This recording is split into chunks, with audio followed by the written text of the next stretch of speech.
the autumn of 1908, a crew of 5 men tearing down the last standing cabin on what had once been the Holloway Bluff Plantation in the Virginia Tidewater swung their crowbars into a wall that had been nailed shut, tarred over, and whitewashed 3 times in 45 years. The man who had ordered it sealed in March of 1863 was long dead. His widow had died the winter before. The deed to the property had passed through 4 hands, each new owner assured by the Holloway family's former overseer that the little cabin at the Tobacco field could be demolished, but never under any circumstance open. When the first board came loose that October afternoon, the foreman stepped back from the smell that rolled out into the pine, heavy air. 2 of the younger workers crossed themselves. The oldest man among them, a freedman named Solomon Pinckney, who had been born on a neighboring farm in 1847, set down his crowbar and said, very quietly, that he had been waiting 60 years to know what was on the other side of that wall. What they found inside that cabin would force a county coroner out of retirement, produce a series of newspaper articles that were pulled from print within 3 weeks, and reveal a crime that the Holloway family had spent 2 generations and a small fortune trying to bury behind pine boards and Sunday piety.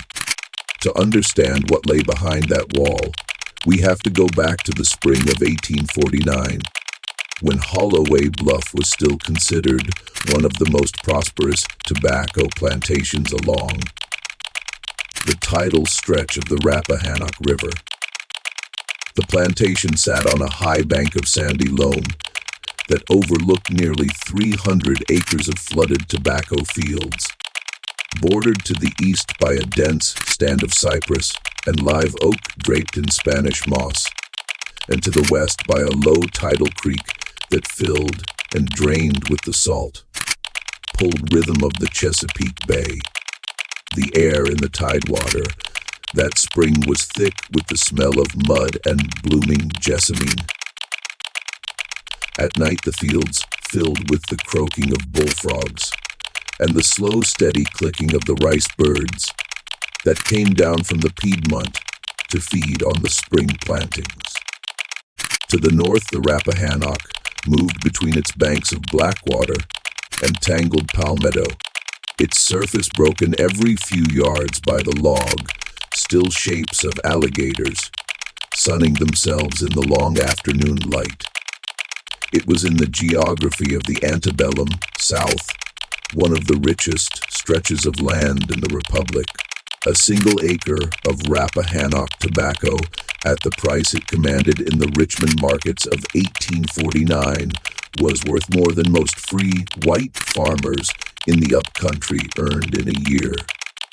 The main house was a 2-story Greek revival structure painted the particular shade of white that only the very wealthy could afford to maintain in that humid climate. Its columns were carved from heart pine, and its long verandas were shaded by the same live oaks that had been old when the first European settlers passed through the region in the 1690s. The interior was furnished with pieces that Augustine Holloway's grandfather had shipped in from Philadelphia and New Orleans. Mahogany writing desks, a broadwood pianoforte in the front parlor, and a sideboard of French walnut that had been carried down from Richmond on a coastal schooner in 1811. The floors were heart pine, and the walls were plastered and painted the color of old cream. Above the dining room fireplace hung an oil portrait of Augustine's father, Colonel Pierre Holloway, who had served under General Andrew Jackson at the Battle of New Orleans, and who stared down at every family meal with a severity that Augustine Holloway, as a boy, had found difficult to bear. Behind the main house, Arranged in a neat double row along a packed earth lane, stood the plantation's 12 slave cabins. They were small structures of rough, cut cypress plank roofed with hand, split shingles, each one housing between 4 and 8 human beings who were considered under the laws of Virginia. In that year, the personal property of Mr. Augustine Holloway. The cabins had packed earth floors, a single hearth at one end, and small unglazed windows covered at night with oiled cloth.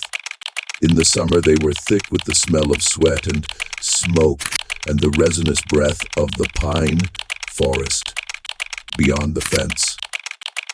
In the winter they were cold enough that the children slept 3 to a pallet for warmth. Between the cabins and the main house ran an invisible line that every person on the plantation understood without ever having to have it explained. One side of that line was the world of the Holloway family and the world of ledger books and Sunday dinners and letters written on cream-laid paper. The other side was the world of work and survival and the long memory of a people who had been brought to that place from a continent that most of them had never seen and would never see again.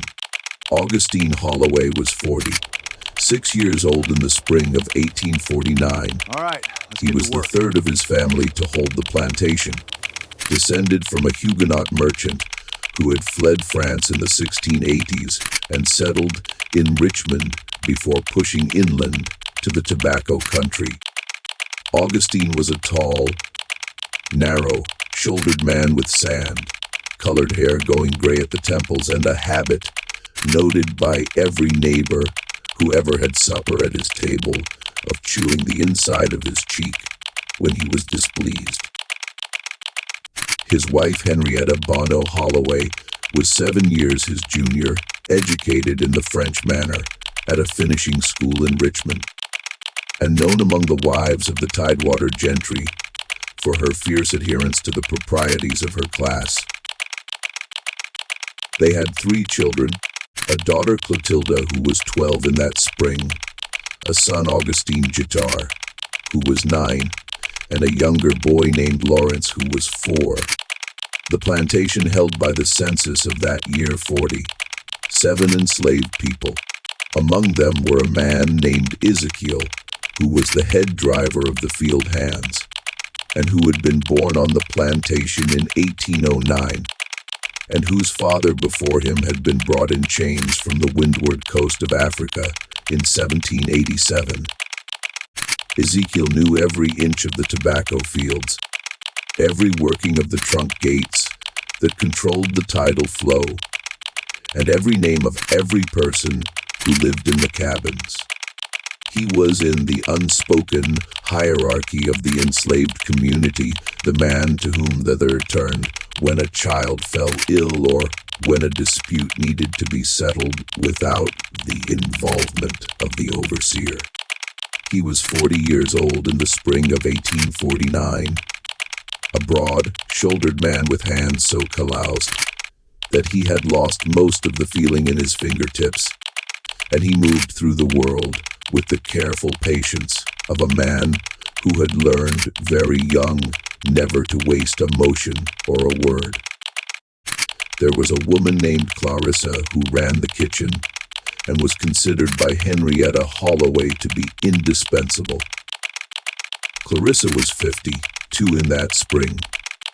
She had been a girl of 8 when she was bought by Colonel Pierre Holloway at the Richmond market in 1805, separated on that same afternoon from her mother, whose name she could no longer remember by the time she reached middle age. Clarissa had over the decades made herself into the most skilled cook in the parish. Her shrimp pilau was famous from Norfolk to Richmond. She baked Ben wafers that Henrietta served to the visiting wives of state senators. She knew every herb that grew in the kitchen garden, every remedy for a child's fever, and every measure of every ingredient in every recipe she had ever learned. She knew too how to listen.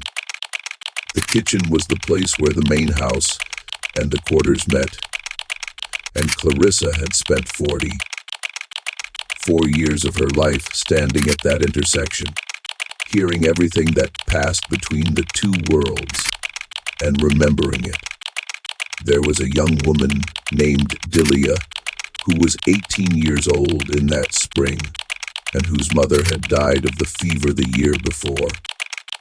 Delia had been assigned to the main house, where she served as nursery maid to the youngest Holloway child.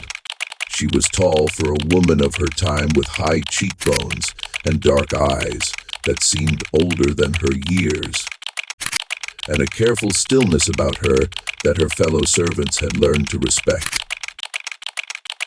She did not speak unless addressed. She did not laugh where it could be heard, but she sang very softly to the little boy Lawrence when she put him to sleep at night, old songs in a gullah patois that her grandmother had brought from the sea islands. The child would fall asleep with his hand curled around one of her fingers, as if he had always known her. Delia's grandmother, whose name had been Bina, had told her as a child that the songs were older than any of them, older than the plantations, older than the ships. She said that as long as there was a child in the world who could still hear them, they would not die. Delia had believed her. Singing those songs over the cradle of a white child, who was not her own, was in some private corner of her mind, the only way she had of keeping her grandmother alive. The Holloway family did not think about Delia. They did not think about any of the people who served them. The machinery of the plantation was simply there, the way the tide was there, the way the heat was there, the way God was said to be there. Henrietta Holloway recognized her house, slaves by face and by function, but she could not have told you the name of a single field hand. Augustine kept better records, but only because records were money.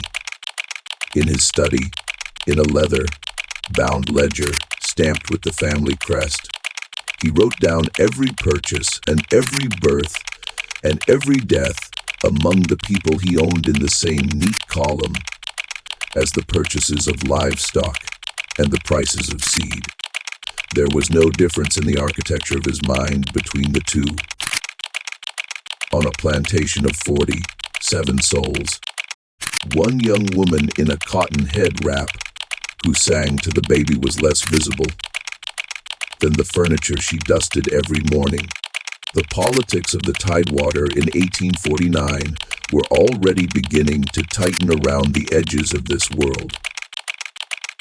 In the Richmond newspapers, which were delivered to Holloway Bluff by courier every Wednesday, Augustine read with increasing frequency about abolitionist agitation in the North, about the debates over slavery in the new Western territories, about the fury of Senator Calhoun, and about the nervous calculations of the great cotton planters.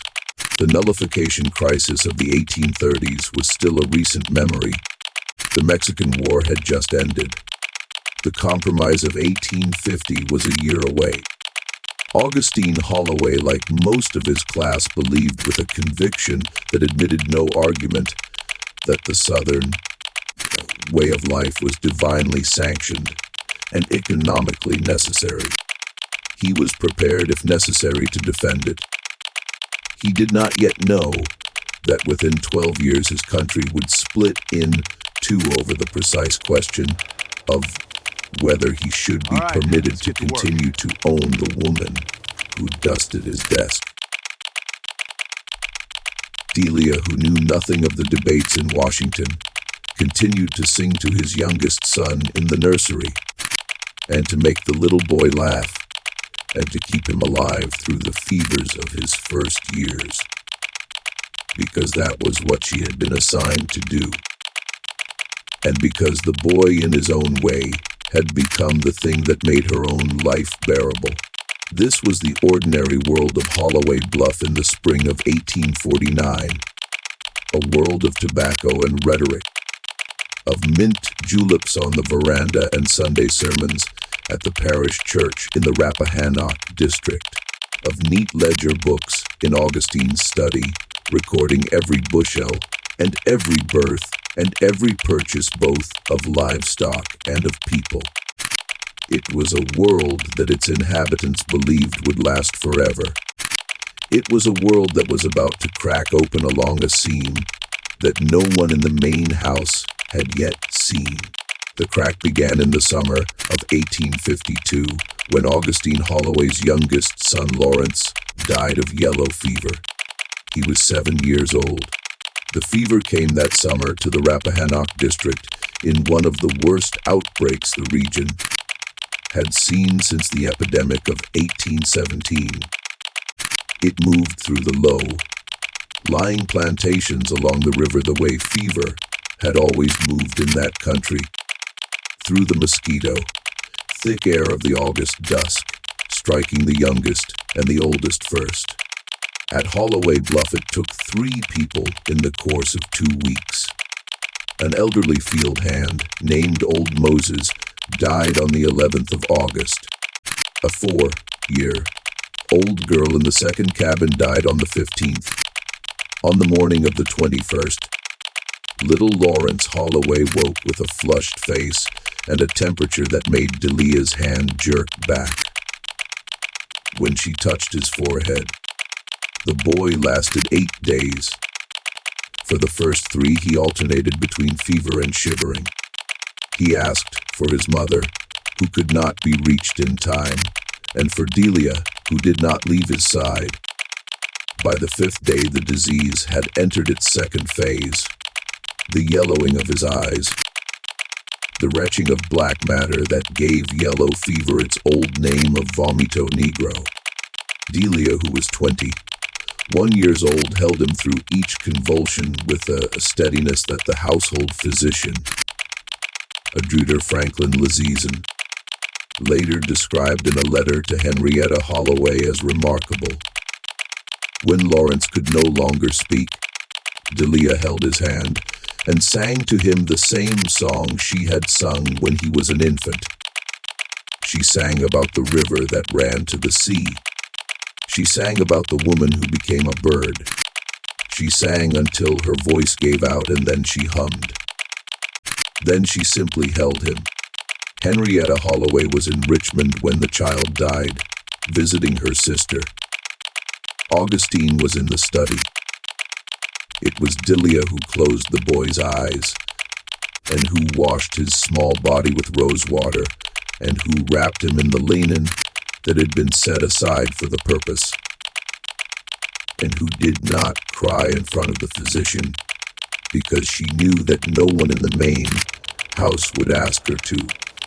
In the weeks that followed, something shifted in the main house. Henrietta returned from Richmond 3 days after her son's burial, collapsed in the front hall of the plantation house, and had to be carried upstairs. She did not leave her bedroom for nearly 4 months. The curtains of the nursery were drawn. The toys were wrapped in muslin and packed away in a trunk. The house was draped in black crepe, and the mirrors were turned to the wall. The mantel clocks were stopped at the hour of the boy's death. Augustine, who had been distant from his children for most of their lives, began to spend long hours in the nursery, where his youngest son had died. Sitting in the rocking chair Delia had once used, he drank more than he had ever drunk before. He slept badly. He snapped at his daughter Clotilda, who was 15 that summer, and who had begun to fear her father in a way she had never feared him. Delia, who had nowhere else to go, was often in that same nursery, folding small clothes that would never be worn again, dusting a rocking horse that would never be ridden, What happened between them in that nursery over the course of the next year did not happen because either of them chose it in any sense that a free person would recognize as choice. Augustine Holloway was the man who owned her. Under the laws of Virginia in 1852, there was no such thing as the rape of an enslaved woman by her enslaver, because the word rape required a violation of the victim's will. The law did not recognize that an enslaved woman possessed a will that could be violated. This was not a private opinion of the Holloway family. It was the written law of the state, upheld by every court in the republic south of the Mason-Dixon line, and articulated most infamously by Judge Thomas Ruffin of North Carolina in the case of State versus Man in 1829, when the judge had written that the power of the master must be absolute in order to render the submission of the slave perfect.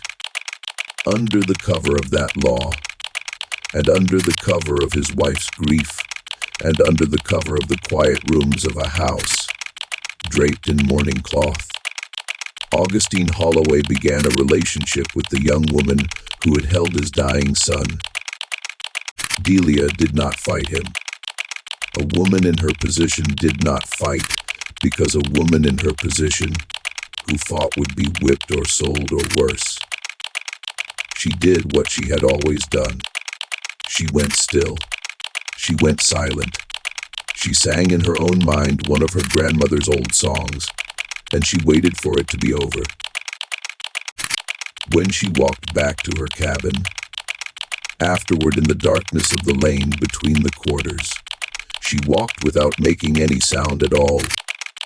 She had learned by the age of 20, too, that the body was a thing that could be separated from the self if you were careful, if you were very careful, and if you kept singing.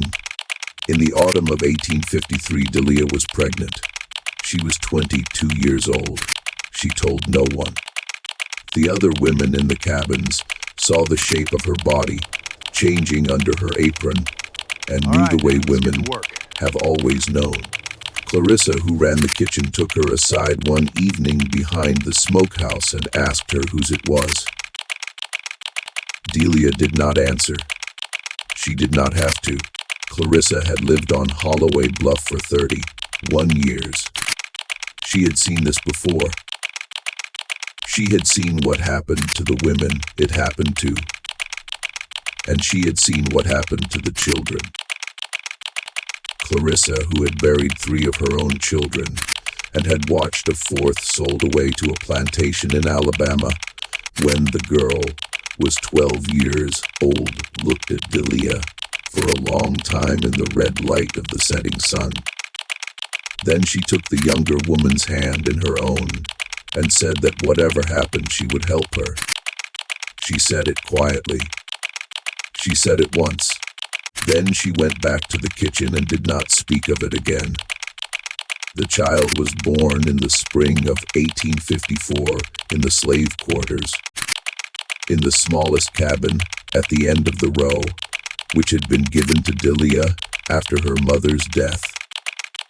The midwife was an elderly woman named Grace, who had delivered more than 100 babies on that plantation, and the surrounding ones over the course of her long life. The labor was long. Delia made almost no sound. When the child came at last just before dawn on a morning in early April, he came quietly with his eyes open, looking at the lantern as if he had been expecting it. It was a boy. Delia named him Isaac after her grandfather, who had been brought to the Sea Islands on a ship, whose name no one in his family had ever known. The child was light, skinned with hair the color of wet sand and eyes that would, as he grew, turn the same pale gray as Augustine Holloway's. When Grace saw the child, she looked at Delia and did not need to ask. She washed the baby in a basin of warm water, wrapped him in a clean linen cloth, and placed him in his mother's arms. Then she sat down on the wooden stool beside the bed and said very softly that the child had the look of someone whose life would need to be guarded carefully. Delia nodded. She already knew. Henrietta Holloway knew too. She could not know. The child was too obvious, and the plantation was too small, and the eyes of the other servants were too knowing for her to pretend otherwise. For several weeks after Isaac's birth, Henrietta did not come down to breakfast. When she finally did on a morning in late April, she did not speak to her husband across the table. She did not speak to him in any meaningful way for almost a year. But Henrietta was a woman of her class and her time, and the solution to a problem of this kind among the planter families of the Tidewater was not to acknowledge it. Divorce was impossible. Scandal was unthinkable. The solution was to keep the mother in the cabin at the far end of the row, to pretend that the child belonged to some unnamed field hand, and to wait for the years to soften the outline of the resemblance into something that could be politely ignored. For 8 years, that was what they did. Delia raised Isaac in the cabin at the end of the row. Augustine continued intermittently, and with a pattern that only Delia and Clarissa would have recognized to visit her. Henrietta lived in the main house and conducted her social calls and took the sacrament at the parish church, and did not speak her husband's name in connection with the child in the cabin. Isaac grew. He learned to walk. He learned to talk. He learned from the other children in the quarters the careful art of becoming invisible whenever a white person passed. He was, by the time he was 7 years old, the quietest child on the plantation.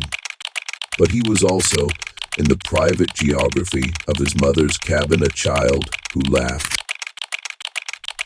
Delia had carved out a small world for him with Clarissa's help, and with the help of the other women of the quarters, that was entirely his own.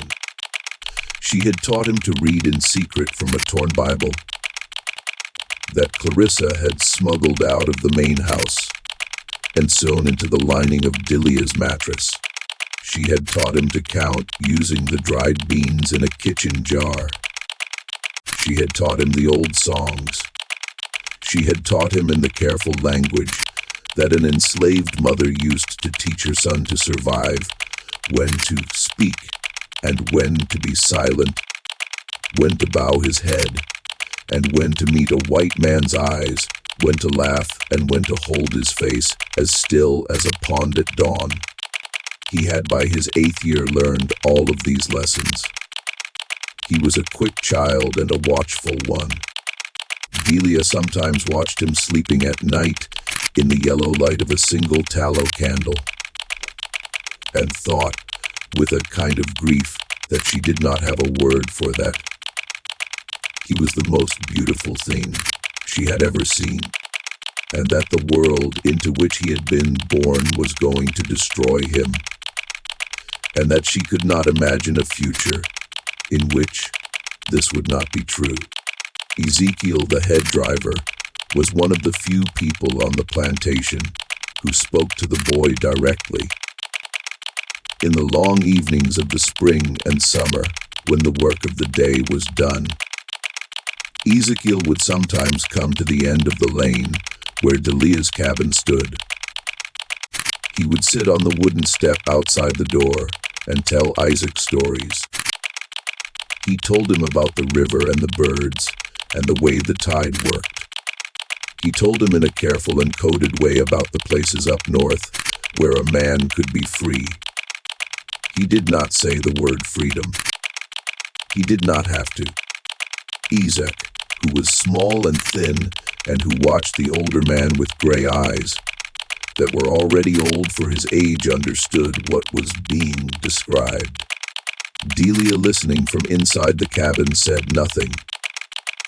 She was afraid of what Ezekiel was telling her son, and she was afraid of what would happen if he did not tell him. In the summer of 1862, everything changed. The war had come to the Tidewater. The Union Navy had taken Fort Monroe the previous year, landing troops on the Virginia Peninsula and sending the white population of the region fleeing toward the interior. Confederate planters up and down the coast were beginning to understand that their world was ending. The great plantations of the Tidewater had been abandoned. The enslaved people left behind had been declared contraband of war by General Benjamin Butler. In January of 1863, they were declared free by the Emancipation Proclamation. News of all of this reached the plantations along the Rappahannock through channels that the planters could not control. It reached the kitchens. It reached the stables. It reached within days the cabins. Augustine Holloway, who was now 59 and who had lost 30 pounds in the last year, began to drink in the evenings in a way that his wife and daughter pretended not to notice. He began to sit up late in his study with the ledgers open in front of him, staring at columns of figures that represented a form of wealth that was about to be taken from him. He wrote long letters to his banker in Richmond. He wrote to his brother-in-law in Richmond. He slept when he slept at all in the chair, by the study fire with a pistol on the desk beside him. The field hands were beginning to disappear, slipping away at night toward the Union lines, and no amount of patrolling could stop them. In April of 1862, 3 young men from the second cabin had left together and were never heard from again. In June, a woman named Hannah and her 2 daughters had simply not been in their cabin when the bell rang at dawn. Ezekiel, the head driver, who had been with the family since before Augustine inherited the plantation, walked into the woods on the night of August the 9th, 1862, and never came back. He had in the preceding weeks begun to speak more openly to the younger men of the quarters about what was coming. On one warm night, he simply stepped out of his cabin and was gone. He was 53 years old. He left behind a wife named Chloe, who would eventually find him again in the fall of 1864 at a contraband camp outside Norfolk, and who would die in his arms of pneumonia in the winter of 1867. A free woman on free land, Augustine Holloway began to be afraid. It was a specific, nameable fear. He was afraid of what would happen when the Union Army came, and he knew now that it would come. He was afraid of his ledgers being read by Yankee officers. He was afraid of his neighbors, several of whom had already begun to whisper about him in Richmond society, about the child at the end of the quarters row, about the resemblance that was no longer deniable as the boy grew older, in a way that he had not previously permitted himself to think. He was afraid of Delia and of the child Isaac, who was now 8 years old, and whose face was a daily public record of something that Henrietta had spent 9 years pretending did not exist. The war was about to make Delia a free woman. A free Delia could testify. A free Delia could write her own name, if she chose, on a piece of paper that any Union officer in the region would read with interest. A free Delia holding the hand of a light-skinned boy whose features mirrored one of the most prominent planters on the Rappahannock was no longer a private shame to be managed behind a plank wall. She was a witness. Witnesses in the calculation of a man like Augustine Holloway were not problems to be reasoned with. They were problems to be solved. In the autumn of 1862, Augustine Holloway began to make arrangements.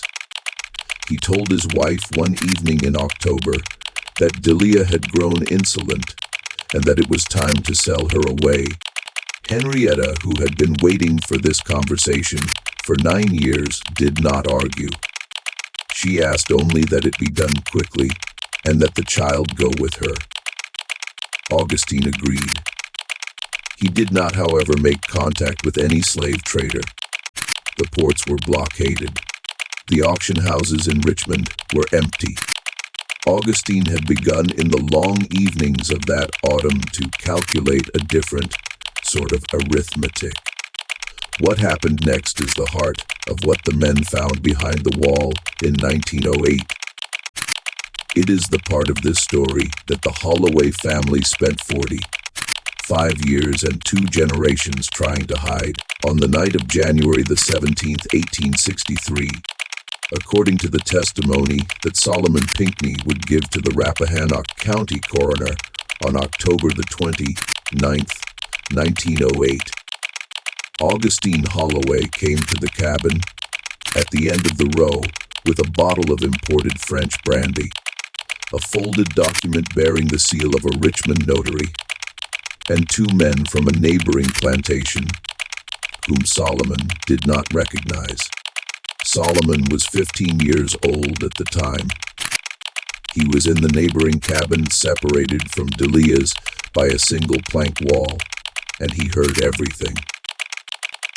His grandmother, a woman named Flora, who had raised him after the death of his mother, was asleep on the other side of the small room, worn down by a cough that would kill her before the end of that winter. Solomon was wide awake. He had been wide awake on most of the nights of that January. He was a boy who listened.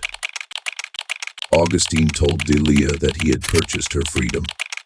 He showed her the notarized document. He told her that he had arranged for her and the boy Isaac to be taken by wagon that night to a safe house in Fredericksburg, and from there to Richmond, where they would board a ship bound for Liverpool. He said the war would be over soon, and that she could not be here when it ended. He said he had provided a sum of money sufficient to begin a new life. He asked her to pack what she needed and to wake the boy. Solomon through the wall heard Augustine's voice clearly.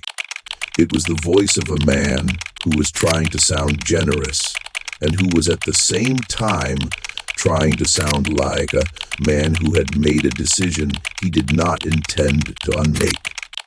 Solomon had heard that voice many times in his short life.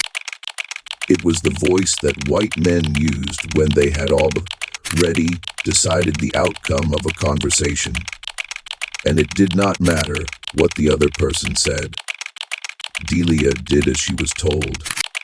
Solomon heard her through the wall moving quietly in the dark, telling the child in that low singing voice that they were going on a journey, that he should be brave, that he should be very quiet.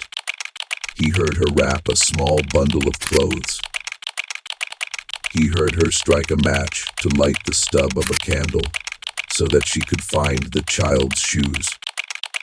He heard the child ask if they were going to see the ocean. He heard her say yes, they were going to see the ocean. Solomon, in the dark of his own cabin, began to pray. He did not know precisely why. He could not have articulated what was wrong himself. But something in the arrangement of voices on the other side of the wall had set a cold weight in his chest that would not lift. Then Solomon heard the 2 men from the neighboring plantation come into the cabin. What happened in that cabin in the next half hour is the thing that the wall was built to hide. Solomon, through the plank wall, heard it all. He heard the child cry out once, a small high sound of surprise more than fear, because the child had not yet understood what was about to happen. He heard Delia scream, It was a single scream cut short. He heard a sound he would not be able to describe to the coroner 45 years later without stopping and asking for water. A heavy sound, a wet sound, then a second smaller version of the same sound. Then for a very long time silence. Solomon did not move. His grandmother slept on through all of it because she was old and her cough had exhausted her, and because the human body will sometimes refuse at the end of a long life to wait for sounds that the waking mind could not survive. Solomon lay in the dark with the cold weight in his chest, and he did not cry and he did not move, and he listened to the silence on the other side of the wall, as if he could, by listening hard enough, will the silence to become something else. It did not. Before dawn, Augustine Holloway and the two men left the cabin. They went to the carriage house. They returned with tools. For the rest of that night and into the gray of the next morning, Solomon listened through the wall to the sound of hammers, of boards being nailed across the inside of the door, of tar being brushed over the seams, and of a wooden bar being driven across the outside of the cabin and sealed with nails as long as a man's hand. When Solomon dared near noon to look out through a knothole in his own cabin wall, he saw three men whitewashing the exterior of the sealed cabin with a slurry of lime and pine tar, their faces set in a way that told him even at 15 that they were not men who had done something they would admit to in daylight. Augustine Holloway told the remaining enslaved people on the plantation that Delia and her boy had been sold in the night to a trader bound for Cuba. He said the cabin had been sealed because of fever. He said no one was to go near it. He said anyone caught near that cabin would be whipped within an inch of their life. Then, because the war was coming and there was no time for sentiment, he moved on. 6 months later, in July of 1863, Augustine Holloway was dead. He had been thrown from a horse on the river road, his neck broken against a fence post, and he had died where he fell with no last confession, no last arrangement, no last alteration to the will he had signed in 1861. His widow Henrietta inherited the plantation. The Union Army reached the Rappahannock in the late summer of that year, and 32 of the remaining 39 enslaved people at Holloway Bluff walked away toward the gunboats and were free. Solomon Pinckney was among them. He was 15 years old. For the next 45 years, the sealed cabin at the end of the row stood where Augustine Holloway had left it. Henrietta Holloway, who lived until the winter of 1907, never spoke of it. Her surviving children, Clotilda and Augustine Jobber, grew up knowing only that their father had ordered the cabin sealed because of fever, and that it was not to be touched. When Clotilda married a Richmond physician in 1868 and moved away, she did not look back at it. When Augustine Jobber inherited the plantation in his mother's last years, he did not look at it either. The cabin was whitewashed a second time in 1881 during a general repainting of the outbuildings, and a third time in 1899 when the plantation was first put up for sale. Each time the workmen were told by the estate's overseer, an old man named Claiborne Huger, who had served the Holloways since before the war, that the cabin was to be painted over but never opened. Claiborne Huger died in 1906. He took what he knew with him. Decades passed. The fields grew up in pine saplings and broom sedge. The main house, which had been grand in 1849, settled and sagged on its foundations. By 1908, the plantation had been sold twice, and was in the hands of a timber company out of Savannah that had no use for it except to harvest the last of the live oak and pine, and then subdivide the rest for small farms. The timber company hired a local foreman named Edgar Fripp to tear down the outbuildings. Edgar Fripp hired a crew of 5 men. On the morning of October the 27th, 1908, that crew came down the old packed earth lane between the rows of collapsed cabins and arrived at the one at the end of the row, the one that had been whitewashed 3 times, the one that stood slightly apart from the others, the one that no one in Rappahannock County could remember ever having seen opened. Edgar Fripp, who was a practical man, not given to superstition, told his crew to knock it down. He did not know about the wall that had been built on the inside of the cabin. He thought it was just another slave cabin, of which there were dozens on dozens of abandoned plantations up and down the coast, and that it would come down in 20 minutes. The first blow of the crowbar against the outer wall of the cabin came down at just after 11 o'clock in the morning. The plank splintered easily. The wood was old cypress that had been cut from the river bottom 60 years before, and it gave way with the dry crack of something that had been waiting a long time to fall.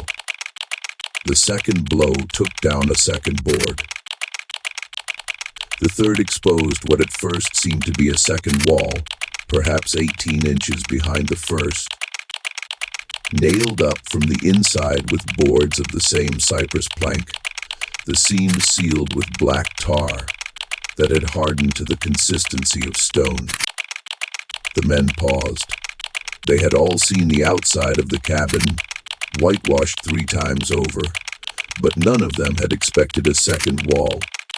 Edgar Fripp stepped forward and ran his hand along the inner wall. He pulled back his fingers and smelled them, and then looked at Solomon Pinckney, who was the oldest man on the crew and the only one among them who had been alive in 1863. The younger workers, who had started the morning joking among themselves about how quickly the job would go, had fallen completely silent. One of them, a man named Jessup, took off his hat and began to turn it slowly in his hands. Another, the youngest, a boy of 19 named Caleb, took several steps back from the cabin without seeming to be aware that he was doing it. The autumn light fell slant through the pines.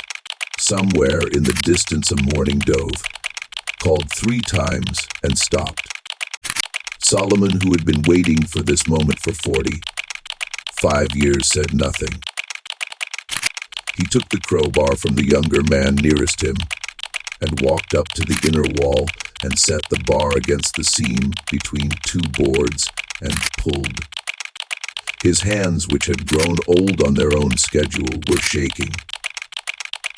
He had to set the bar a second time before he could get leverage. When the board finally came loose, it came away with a long tearing sound, like cloth being torn in half.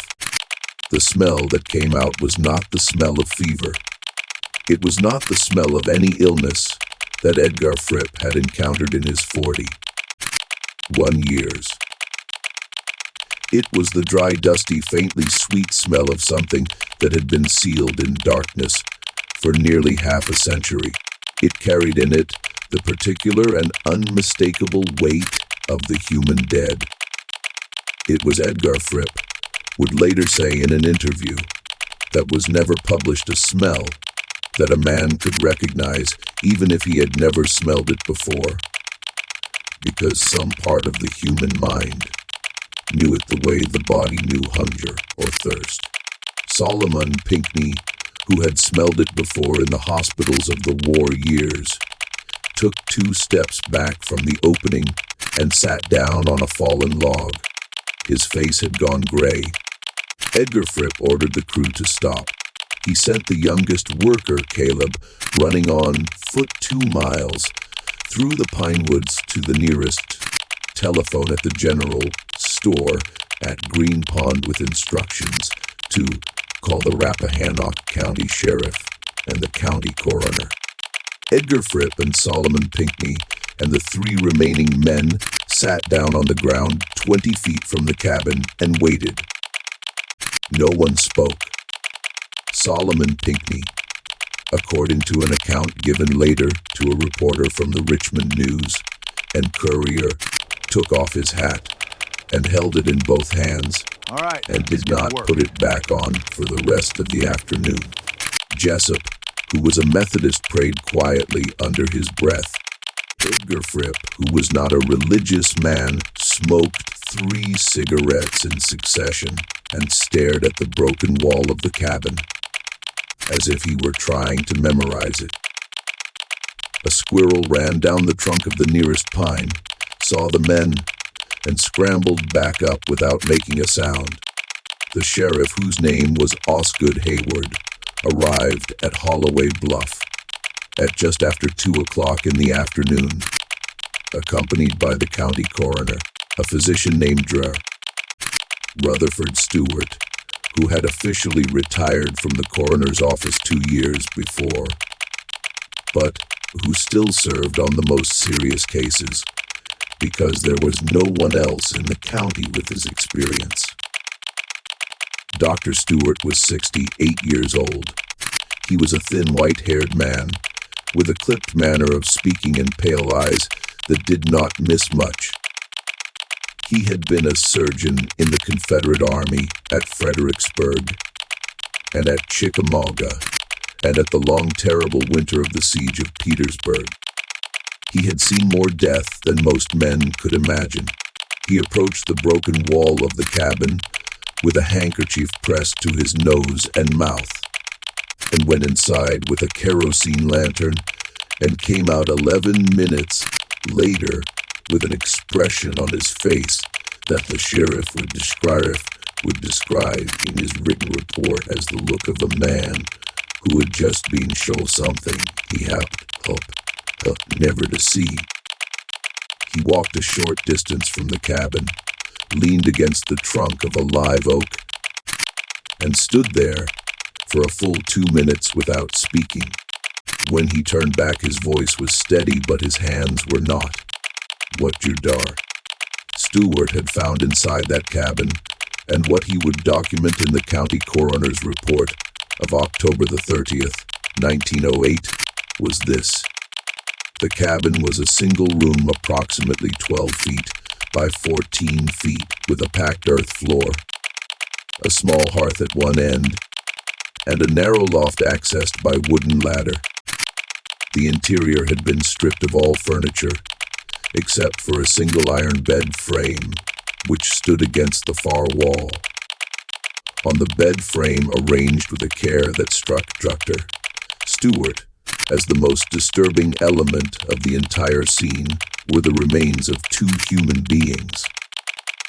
One was an adult female, determined by the dimensions of the pelvis and the development of the skull to have been approximately 18 to 25 years of age at the time of death. The other was a child, male between 7 and 9 years of age. The remains had been almost entirely mummified by the sealed dry conditions of the cabin, which had kept out moisture and scavengers for 45 years. The skin had become the color and texture of old parchment. The hair was still attached to the scalps. The clothing, a simple cotton dress on the woman and a linen shirt and wool trousers on the boy, was intact though faded and brittle. The woman's arms were positioned around the child, whose head rested against her shoulder. They had been placed that way after death. Doctor, all right, let's get to work. Stewart was certain of this because the arrangement of the limbs was too composed to have occurred during any struggle. Someone had taken the time to lay them together in something that approximated a posture of rest and had then built a wall around them, and had then gone home. On the skull of the woman at the left temple, there was a clearly visible fracture consistent with a single heavy blow from a blunt object. On the skull of the child at the back of the head, there was a similar fracture. The bones of both bodies were otherwise intact, with no evidence of struggle, no defensive wounds to the forearms, no displaced limbs. Whatever had been done to them had been done quickly. This was Gerter Stewart wrote a mercy of a kind. Although the word mercy was not one he used without discomfort.